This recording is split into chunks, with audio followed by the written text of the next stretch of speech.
How a corn planter works. All right, so on this planter, you've basically got 9 different parts that make it work.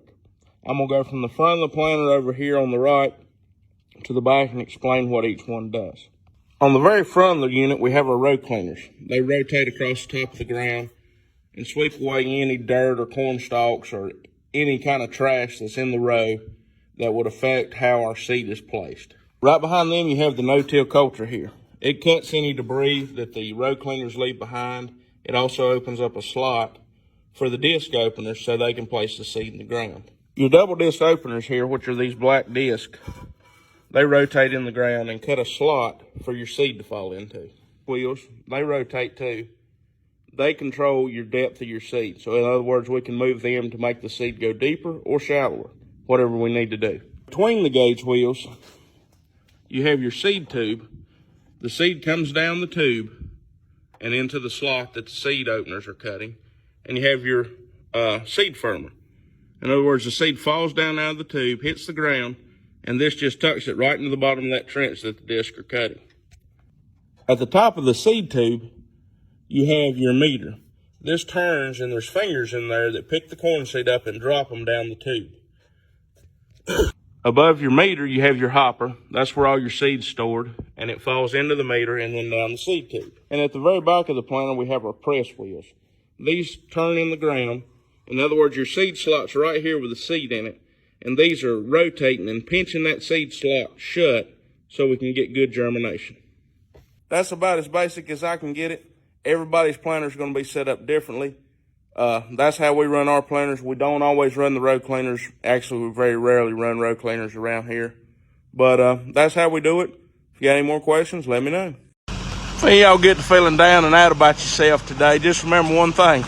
Old Mattress Mac bet over $3 billion that TCU was going to beat Georgia last night. How you think he feels this morning? You know, I'm as far from corporate America as you can possibly get. But I think a lot of us people out here in the blue-collar world and elsewhere, the reason we get up early and we work hard every day is because we absolutely, truly enjoy what we do. You could offer me $1 million salary to do something else, and I don't want to. Ever since I was old enough to know what a tractor was, I wanted to wake up every day and get to ride on tractors, and that's what I get to do. And I really don't care at the end of the year how much money I make. As long as I've got enough to do it again next year, that's my whole goal. I don't care. I enjoy this. I live for this. Every morning I wake up and I can't wait to get going. I mean, how many people can say, oh, I wake up and I'm ready to go every day? I do. I enjoy this. I enjoy getting up early and working hard. And if that makes somebody in corporate America rich, I don't care because I'm happy. I like working 100-hour weeks. You know, I like it when I come home and I'm so tired I just lay down and immediately fall asleep. I love that. I love getting after it. I love sweating. I love freezing in the wintertime. Even though I cussed it at the time, it's just part of it and we enjoy it. There's a lot of us out here. Yeah, we're the backbone of America. And most of the time, a lot of us ain't doing it for the money. All right, Farm Talk. What's the verdict on no-till coulters? For years and years, everybody ran them and everybody said you needed them. You've seen a change the past probably 5 or 10 years. A lot of people say you can leave them off and do all the work with the double disc openers. I know a lot of that's based on what kind of land you have. Here, I wouldn't want to do without a no-till coulter. Our land just gets too hard, especially late in the year.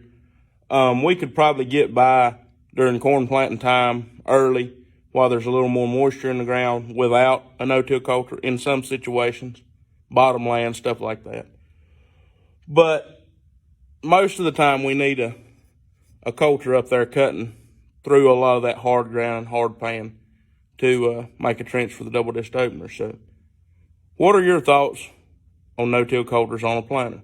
I know there's going to be a lot of opinions. Let me hear what yours is. Well, it's the first week of January. Probably it's not anybody else thinking about planting any corn, but we got the planter in the shop today, going through it.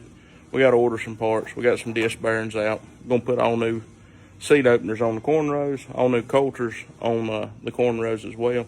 The bean rows look pretty good. We'll check over them, but I don't think they need any parts. Now, this is not my planter. This is the guy I help farm some. So when we get this one done, I got to go get my planter back in here and do the same thing to the corn rows on it. We try to keep everything pretty tip-top shape on our planter. I got to switch the bean meters are in it now. I got to switch them out for the corn meters on the back, get it set up, and it'll be ready to go. All we'll have to do come April is hook to it and go to the field. And if anybody out there has any questions about how a planter works or anything like that, this will be a great time for me to show you. Everything's apart and in the shop where it's warm.